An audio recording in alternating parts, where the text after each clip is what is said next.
Hi dears, എന്നും എണ്ണയൊക്കെ ചേർത്തിട്ടുള്ള പലഹാരങ്ങളോ അല്ലെങ്കിൽ എണ്ണയിൽ വറുത്ത പലഹാരങ്ങളോ ഒക്കെ കഴിക്കുമ്പോൾ ഒരു മടിപ്പ് തോന്നില്ലേ?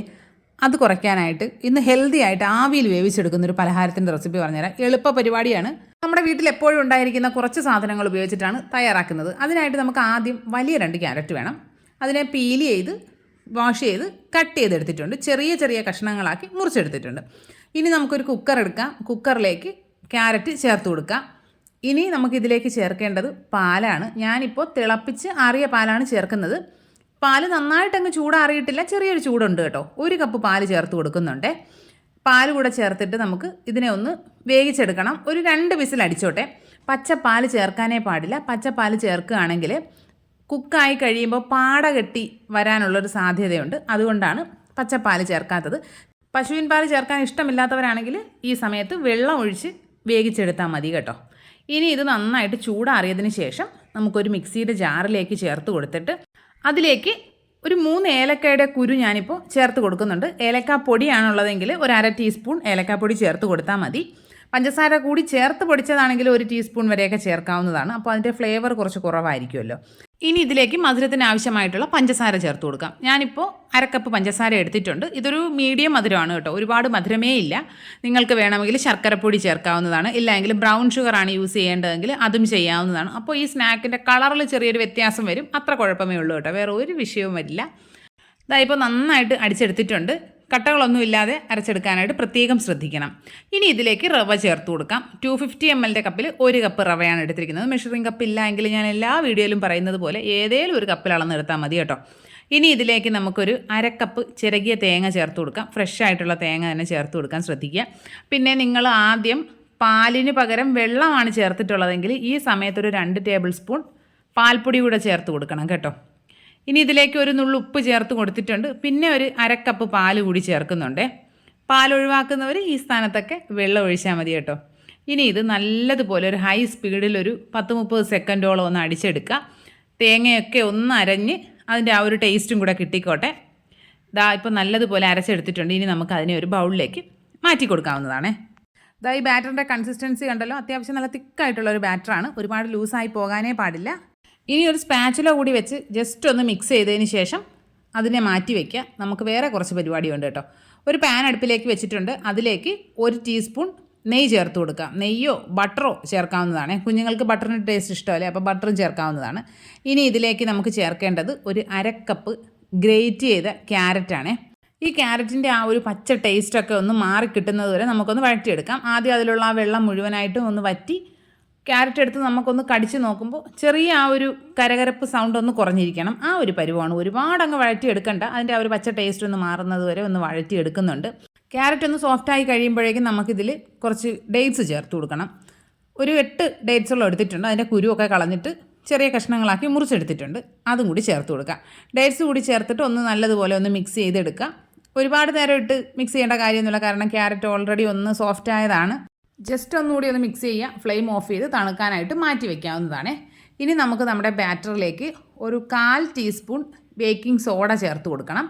ബേക്കിംഗ് സോഡ ചേർത്തിട്ട് നല്ലതുപോലെ മിക്സ് ചെയ്തെടുക്കണം. ബേക്കിംഗ് സോഡ വേറൊരു സ്പൂണിലേക്കോ മറ്റോ ചേർത്ത് ഒരു തുള്ളി വെള്ളം ഒഴിച്ച് ഒന്ന് മിക്സ് ചെയ്ത് ഒഴിക്കുന്നതാണ് കുറച്ചുകൂടി നല്ലത്. ഞാൻ അതിനെക്കുറിച്ച് ചിന്തിക്കാതെ അങ്ങ് ഡയറക്റ്റ് ഈ മാവിലേക്ക് ബേക്കിംഗ് സോഡ അങ്ങ് ഇടുകയാണ് ചെയ്തത്. പിന്നീടാണ് ആലോചിച്ചത് ഇതിന് മിക്സ് ചെയ്തെടുക്കണമെങ്കിൽ എന്തോരം തൊന്തരവാണെന്ന്. പിന്നെ എങ്ങനെയും മിക്സ് ചെയ്ത് എടുത്തിട്ടുണ്ട്. പിന്നെ ഇതൊക്കെ ഇട്ട് ഓവറായിട്ട് മിക്സ് ചെയ്യരുത്. ഒരു സൈഡിലേക്ക് മാത്രം വേണം ഇളക്കിയെടുക്കാനായിട്ട്. നമ്മുടെ മിക്സിംഗ് പരിപാടി എല്ലാം കഴിഞ്ഞിട്ടുണ്ട്. ഇനി നമുക്ക് ഏത് മോൾഡിലാണ് സ്റ്റീം ചെയ്യുന്നതെന്ന് വെച്ചാൽ അതൊന്ന് സെറ്റ് ചെയ്തെടുക്കാം. ഞാനിപ്പോൾ ഇതുപോലെ ഒരു കേക്ക് ടിന്നിലാണ് എടുക്കുന്നത്. അതിലേക്ക് കുറച്ച് നെയ്യൊന്ന് സ്പ്രെഡ് ചെയ്ത് കൊടുക്കുന്നുണ്ട്. നിങ്ങൾക്ക് ഏത് പാത്രത്തിൽ വേണമെങ്കിലും സ്റ്റീം ചെയ്തെടുക്കാം. നമ്മൾ സാധാരണ ചോറ്റുപാത്രത്തിലൊക്കെ സ്റ്റീം ചെയ്തെടുക്കാൻ പറ്റും. നമ്മുടെ കേക്ക് ടിന്ന് റെഡി ആയിട്ടുണ്ട്. ഇനി ബാറ്ററിലേക്ക് നേരത്തെ നമ്മൾ വഴറ്റി വെച്ചിരിക്കുന്ന ക്യാരറ്റും ഡേറ്റ്സും കൂടിയുള്ള മിക്സ് ചേർക്കാം. നന്നായിട്ട് ചൂടാറിയതിന് ശേഷം വേണം ചേർക്കാനായിട്ട്. ഇല്ല എങ്കിൽ ചിലപ്പോൾ പെട്ടെന്ന് ഈ ബാറ്റർ അങ്ങ് കുക്കായി പോകാനുള്ള സാധ്യതയുണ്ട്. ആ ഒരു ചൂട് കൊണ്ടേ ക്യാരറ്റും ഡേറ്റ്സും ചേർത്തിട്ട് നല്ലതുപോലെ മിക്സ് ചെയ്ത് എടുക്കുക. ഓവറായിട്ട് മിക്സ് ചെയ്യരുത്. കഞ്ഞി ഇളക്കുന്നത് പോലെ ഇട്ട് മിക്സ് ചെയ്യാൻ പാടില്ല. കാരണം നമ്മുടെ ഈ ഡേറ്റ്സും ക്യാരറ്റും ഒക്കെ കുക്കായി വരുമ്പോൾ താഴ്ഭാഗത്തേക്ക് പോയി കിടക്കാനുള്ള സാധ്യതയുണ്ട്. അപ്പോൾ എല്ലാ ഭാഗത്തേക്കും കിട്ടണമെങ്കിൽ നമ്മൾ വളരെ സോഫ്റ്റായിട്ട് വേണം മിക്സ് ചെയ്തെടുക്കാനായിട്ട്. അതാ നമ്മുടെ മിക്സിംഗ് പരിപാടി മുഴുവനായിട്ടും കഴിഞ്ഞിട്ടുണ്ട്. ഇനി നേരത്തെ ഗ്രീസ് ചെയ്ത് വെച്ചിരിക്കുന്ന കേക്ക് മോൾഡിലേക്ക് ഒഴിച്ചു കൊടുക്കുക. ഒഴിച്ചതിന് ശേഷം 1-2 തവണ ഒന്ന് ടാപ്പ് ചെയ്ത് കൊടുക്കാവുന്നതാണ്. ഒരുപാട് ടാപ്പ് ചെയ്യരുത്, ജസ്റ്റ് 1-2 തവണ ഒന്ന് ടാപ്പ് ചെയ്തതിന് ശേഷം നമുക്ക് സ്റ്റീമറിലേക്ക് വെച്ച് കൊടുക്കാം. ഞാൻ ഓൾറെഡി തന്നെ സ്റ്റീമറിൽ വെള്ളം വെച്ച് നന്നായിട്ട് തിളച്ചിരിപ്പുണ്ട്, അതിലേക്ക് വെച്ച് കൊടുക്കുക. മീഡിയം ഫ്ലെയിമിൽ ഒരു 15 മിനിറ്റ് ആകുമ്പോഴേക്കും കുക്കായി കിട്ടും. നന്നായിട്ട് ആവി വന്നതിന് ശേഷം മാത്രമേ സ്റ്റീമറിൽ വെക്കാൻ പാടുള്ളൂ. വെച്ച് കഴിഞ്ഞിട്ട് ഫ്ലെയിം മീഡിയത്തിലാക്കി കൊടുക്കുക. 15 മിനിറ്റ് കുക്കാകുമ്പോഴേക്കും നമ്മുടെ സ്നാക്ക് റെഡിയായി കിട്ടും. 15 മിനിറ്റ് കഴിയുമ്പോൾ തുറന്ന് നോക്കിയിട്ട് സ്ക്യൂറോ എന്തെങ്കിലും വെച്ചൊന്ന് കുത്തി നോക്കുക. ഒരു സ്ഥലത്ത് മാത്രമല്ല, ഒരു 3-4 സ്ഥലത്തൊക്കെ ഒന്ന് കുത്തി നോക്കണം. എവിടെയെങ്കിലും ഒരു പോർഷനിൽ കുക്കാകാതെ ഉണ്ടോ എന്ന് അറിയത്തില്ലല്ലോ. അപ്പോൾ അതുകൊണ്ട് 3-4 സ്ഥലത്തായിട്ടൊന്ന് കുത്തി നോക്കുക. അതിൽ പറ്റി പിടിക്കുന്നില്ല എന്നുണ്ടെങ്കിൽ നമുക്ക് ഫ്ലെയിം ഓഫ് ചെയ്ത് പുറത്തെടുത്ത് വെക്കാവുന്നതാണ്. പറ്റി പിടിക്കുന്നുണ്ടെങ്കിൽ ഒരു 5 മിനിറ്റ് കൂടി ഒന്ന് ഫ്ലെയിം ഒന്ന് കൂട്ടി വെച്ച് കൊടുക്കുക. അപ്പോൾ പെട്ടെന്ന് അങ്ങ് കുക്കായി കിട്ടും. ഇതാ ഇപ്പോൾ നന്നായിട്ട് കുക്കായിട്ടുണ്ട്. ഇനി നമുക്കിതിനെ പുറത്തെടുത്ത് വെച്ചിട്ട് നല്ലതുപോലെ ചൂടാറണം. ചൂടാറിയതിന് ശേഷം മാത്രമേ ഇതിൽ നിന്ന് ഡീമോൾഡ് ചെയ്തെടുക്കാൻ ശ്രമിക്കാവുള്ളൂ, ഇല്ലെങ്കിലും മുഴുവനായിട്ട് അതിൽ പറ്റി പിടിച്ചിരിക്കും. ക്യാരറ്റ് സ്നാക്ക് നന്നായിട്ട് ചൂടാറിയിട്ടുണ്ട്. ഇനി നമുക്ക് ഒരു കത്തി വെച്ച് അതിൻ്റെ സൈഡെല്ലാം ഒന്ന് വിടുവിച്ചിട്ട് ഒരു പാത്രത്തിലേക്ക് കമഴ്ത്തി കൊടുക്കാം. സ്നാക്കൊക്കെ ചൂടാറി വന്നപ്പോഴേക്കും നല്ല മഴയും വന്നിട്ടുണ്ടായിരുന്നു, നന്നായിട്ട് അങ്ങ് ഇരുട്ടിയിട്ടുണ്ട്. കയ്യിലേക്ക് കമഴ്ത്തി 2 തട്ട് തട്ടിയപ്പോഴേക്കും ഡീമോൾഡ് ചെയ്ത് കിട്ടിയിട്ടുണ്ട്. പാത്രത്തിൽ പറ്റി പിടിക്കുകയോ ഒന്നും ചെയ്തിട്ടില്ല, നല്ല സൂപ്പറായിട്ട് തന്നെ കിട്ടിയിട്ടുണ്ട്. ഇതാ ഇനി നമുക്കിതിനെ കട്ട് ചെയ്ത് നോക്കാവുന്നതാണ്. നല്ല അടിപൊളി ടേസ്റ്റാണ് കേട്ടോ. മധുരം ഓവറായിട്ടൊന്നുമില്ല, നല്ല മധുരമാണ്, അത്യാവശ്യത്തിനുള്ള മധുരം. നിങ്ങൾ കുറച്ചുകൂടി മധുരം ഇഷ്ടമുള്ളവരാണെങ്കിൽ പഞ്ചസാര കുറച്ചുകൂടി ചേർത്ത് കൊടുക്കാവുന്നതാണ്. ഇല്ലെങ്കിൽ കുറച്ച് പഞ്ചസാര ചേർത്തിട്ട് നമ്മൾ ക്യാരറ്റും മിക്സിയിൽ അരയ്ക്കുമല്ലോ, ആ സമയത്ത് തന്നെ കുറച്ച് ഡേറ്റ്സ് കൂടി ചേർത്ത് അരച്ച് കഴിഞ്ഞാൽ കുറച്ചുകൂടി മധുരം കിട്ടും, കുറച്ചുകൂടി ഹെൽത്തി ആയിരിക്കും. നമുക്കിതിനെ കട്ട് ചെയ്ത് കഴിക്കാവുന്നതാണ്.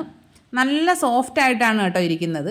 പിന്നെ ചിലപ്പോൾ ചിന്തിക്കാം കേക്ക് പോലെ അല്ലേന്ന്. കേക്കിൻ്റെ ആ ഒരു ടേസ്റ്റേ അല്ല, വേറൊരു തരം ടേസ്റ്റാണ്. നമ്മൾ ആവിയിൽ വെച്ചാണല്ലോ വേവിച്ചെടുത്തത്, അപ്പോൾ അതിൻ്റെതായ ഒരു ടേസ്റ്റ് വ്യത്യാസമുണ്ട്. പിന്നെ ഈ സ്നാക്ക് നമ്മൾ സ്റ്റീമറിൽ വെച്ചിട്ട് ഒരു 5 മിനിറ്റ് കഴിഞ്ഞപ്പോൾ ഞാൻ തുറന്നൊരു ഗാർണിഷിങ് പരിപാടിയൊക്കെ കാണിച്ചിട്ടുണ്ടായിരുന്നു കേട്ടോ. അതാണ് ഈ കാണുന്ന കലാവിരുത്. നല്ല ടേസ്റ്റാണ്. എല്ലാ കൂട്ടുകാരും ഒന്ന് ട്രൈ ചെയ്ത് നോക്കുക. ഫീഡ്ബാക്ക്സ് കമൻറ്റ് ബോക്സിൽ അറിയിക്കുക. വീഡിയോ ഇഷ്ടപ്പെട്ട് കഴിഞ്ഞാൽ ലൈക്ക് ചെയ്യുക, കമൻറ്റ് ചെയ്യുക, ഷെയർ ചെയ്യുക, ചാനൽ സബ്സ്ക്രൈബ് ചെയ്യുക. പിന്നെ നിങ്ങൾക്ക് ഏതുതരം റെസിപ്പീസാണ് ഇഷ്ടമെന്ന് കൂടി പറഞ്ഞു കഴിഞ്ഞാൽ അങ്ങനെ വീഡിയോസ് ചെയ്യാവുന്നതാണ്. പിന്നെ ഒരു വലിയൊരു സന്തോഷമുണ്ട്, അത് ഞാൻ ഇതുവരെ പറഞ്ഞില്ല. നമ്മുടെ ഫാമിലി ഒരു 10,000 സബ്സ്ക്രൈബേഴ്സായി വളർന്നിരിക്കുകയാണ്. ഇതുവരെ സപ്പോർട്ട് ചെയ്ത എല്ലാവർക്കും ഒരുപാട് താങ്ക്സ് ഉണ്ട്. ഇനിയും നിങ്ങൾ എന്നെ സപ്പോർട്ട് ചെയ്യുക. ഇനിയും നമുക്ക് ഒരുപാട് വളരാനുണ്ട്. അപ്പോൾ എല്ലാ കൂട്ടുകാർക്കും ഒത്തിരി താങ്ക്സ്. ഇനി നമുക്ക് മറ്റൊരു അടിപൊളി വീഡിയോ ആയിട്ട് ഉടനെ തന്നെ കാണാം. അതുവരെ എല്ലാ കൂട്ടുകാർക്കും ബൈ.